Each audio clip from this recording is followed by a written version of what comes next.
new world system of a decentralized currency?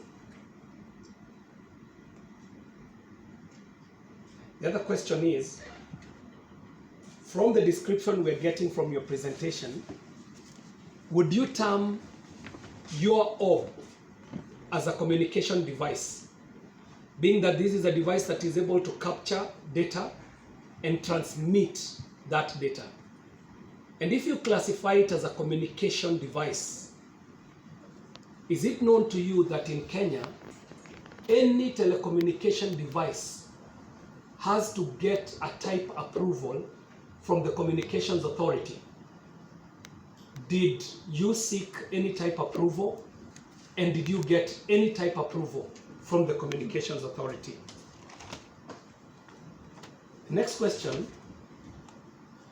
As it were, especially what we saw at KICC, a data subject would present themselves at a venue.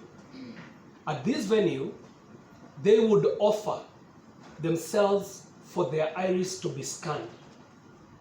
How Kenyans understood it is that with every scan of the iris, they would get an inducement of a WORLDCOIN that Kenyans further translated to around 7,500 Kenya shillings.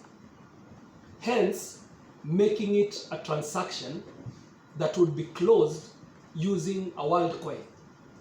As Kenyans understood it, is that if I get my iris scanned, I get some money back in return. Now, is WORLDCOIN accepted as a legal tender in Kenya? Is it a currency that can be used to close a transaction in Kenya? And as a subsequent question, I'd like to ask, in your view, in the absence of the inducement or the incentive, do you think that the number of Kenyans, in excess of 300,000 Kenyans, would have voluntarily offered to have their iris scanned using this orb?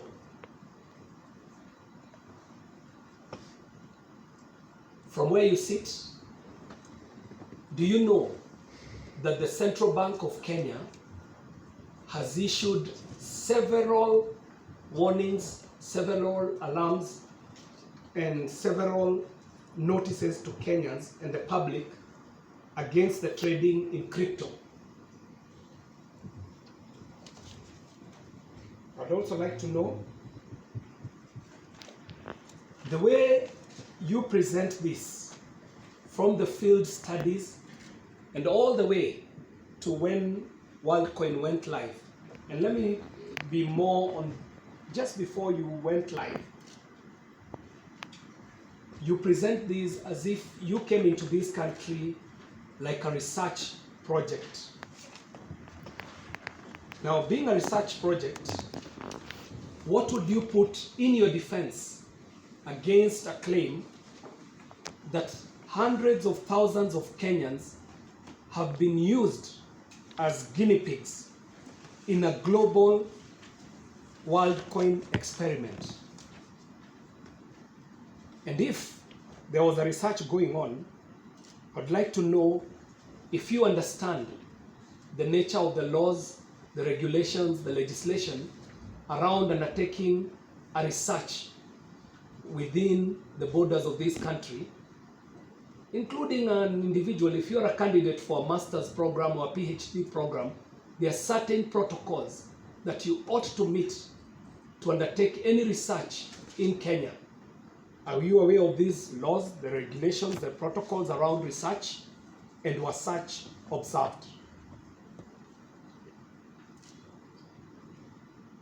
You said to us that the reason why the WORLDCOIN is not in circulation in the US is because there is a lack of regulatory clarity in the United States. In Kenya, there is an even bigger lack of regulatory clarity. In fact, the central bank has pronounced itself severally on the issue of cryptocurrency. we as Parliament are aware of some of the inadequacies in law that we are working on in terms of tidying up this space. So if you would not do what you're doing in Kenya, in the US, because of lack of regulatory clarity, why would you do the same in Kenya, where there exists similar regulatory and clarity?